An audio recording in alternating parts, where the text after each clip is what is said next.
Mr. Jinapor, good morning. Hello, Honorable Jinapor. Yeah, You are here. Okay. So we are having a mini debate here. I'm trying to understand what you and Uncle Atu are doing. And so let me tell you what I understand. You can explain. You guys are increasing the fuel price per liter by 1 CD, and you are saying you are using that to pay some of the debt in the energy sector and buy fuel, and then hopefully streamline the energy sector. This is what you say you are doing. Is this correct? Precisely so. Okay. Since you are so clear about how much you need, are you also clear about how long you will collect that money? Because you gave us a specific figure as to how much you want to collect. But there doesn't appear to be a sunset clause in what your colleague finance minister presented in parliament. Exactly so. So why not? Forgive me, my voice. Am I clear? Yes, now? You are clear. So why no sunset clause? Yes, so what we have done is that we are putting in place some measures. This is an arrangement we've put in place, but we'll keep monitoring the economy. We'll keep monitoring the performance. Don't forget, fuel prices have dropped from about 16. Even with this current 1 CD, we should be around 12 CD, which means that you still have a reduction of about 4 CD. And so what we are doing now is that in the price build-up of the electricity tariff, liquid fuels are not part of the tariff structure. Then what we call reserve margin or capacity is not also part of the tariff structure. If we are to put all that on electricity, then you'll be talking about over 50%. That would be too much. But that would have been the realistic and normal decision to take. But as a government, you have to weigh a lot of options. And we believe that with the recent decrease in petroleum products vis-a-vis the exchange rate performance, this should be a less impactful measure in terms of the hit on Ghanaians, so that we can still sustain and provide electricity to the people of Ghana whilst we take steps to deal with the other issues. It's a governance decision. Well, for a couple of things, you are very clear on how much the debts you need to pay are, right? And therefore, you calculated 1 CD per liter. Why don't you also tell us when you will stop collecting it? Because the history of this country is that every time an energy sector levy is imposed to pay a debt, more often than not, it never ends. To clarify this quickly.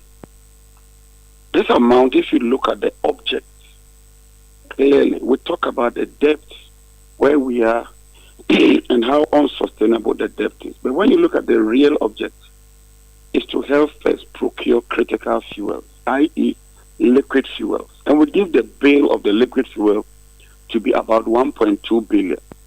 And government says that this 1 CD would give us about 5 to 6 billion, which is about 60% or 50% of what we require.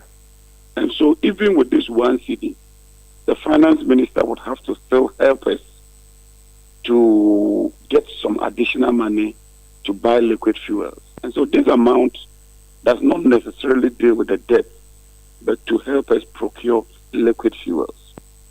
As for the debt, we are taking steps. We are renegotiating with the IPPs. We are having a payment plan with them so that we stop the bleeding first, reduce the inefficiencies, and turn the sector around.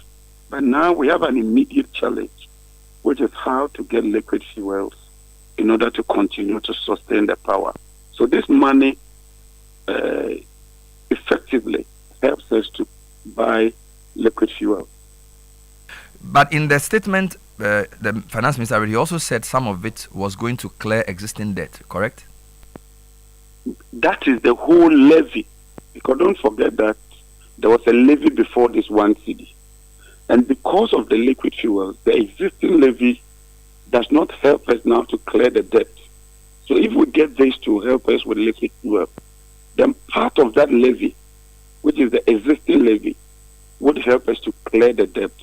So for the sake of clarity, when we say paying the debt, it means that the total energy sector levies Part of it will help us to clear the debt.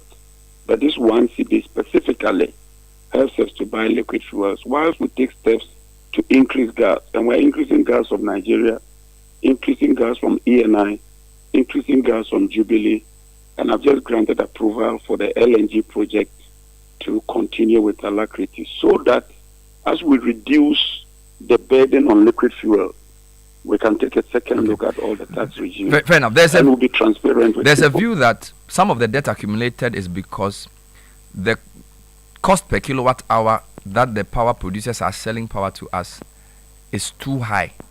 Do you agree? And have you started negotiating to lower that? Because that's where the losses come from. You are right, Bernard. You are very right, and I agree with you. And that's what we've inherited.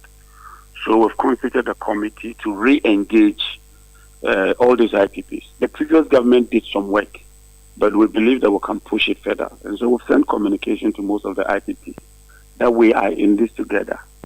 If they continue to play hard, eventually the sector will go down and all of us will suffer. So let me use your medium, which goes very far, and appeal to the IPPs that when they come to the table, let's all be reasonable. We've paid a lot of money to the IPPs, and I've seen the modeling, which shows that they've received a lot of money. This is the time for them to also make sacrifices for the people of Ghana, so we can continue to work with them. And that's exactly what we are doing. We've also decided that going forward, all power purchase agreements should be done through competitive process. We require about 300 megawatts of solar. Cabinet has approved that we should open it up, make it competitive, make it transparent, and get the best value for money. So you are spot on. All right. Finally, for a government that criticized the e-levy, why didn't you use a percentage instead of a flat 1 cedi? Because when you analyze it, 1 cedi per liter is more regressive than, say, a percentage per liter. No, a percentage is more regressive because what a percentage means is that it's ad valorem. 1 cedi is fixed. So tomorrow, if fuel prices were to increase, the tax you pay will not increase. But if you are to put a percentage to get 1 cedi, tomorrow if fuel prices increase, it means that your tax will be like 1.2 cedi, 1.3 cedi. So the percentage gives government more money, but it hits the consumer more. But I thought the percentage is better for low consumers. So if I spend or if I buy below a certain amount, the percentage is a lower proportion of my income. But if I buy more, then I pay more. That's not it at all. That's not it. Because if you want 1 cedi, then I'll calculate today's price and say what percentage gives me 1 cedi. Which means that any time you buy a liter of fuel, you will pay a percentage that gives me 1 cedi today.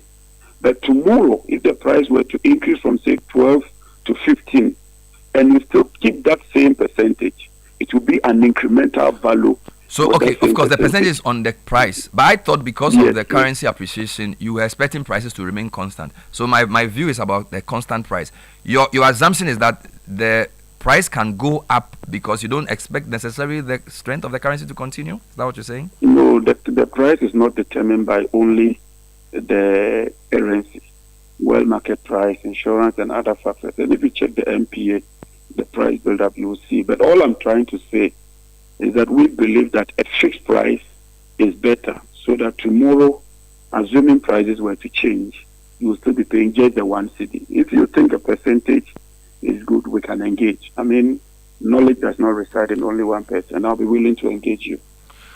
All right, let me leave you to go and cure your sore throat. Thank you. That was the energy minister.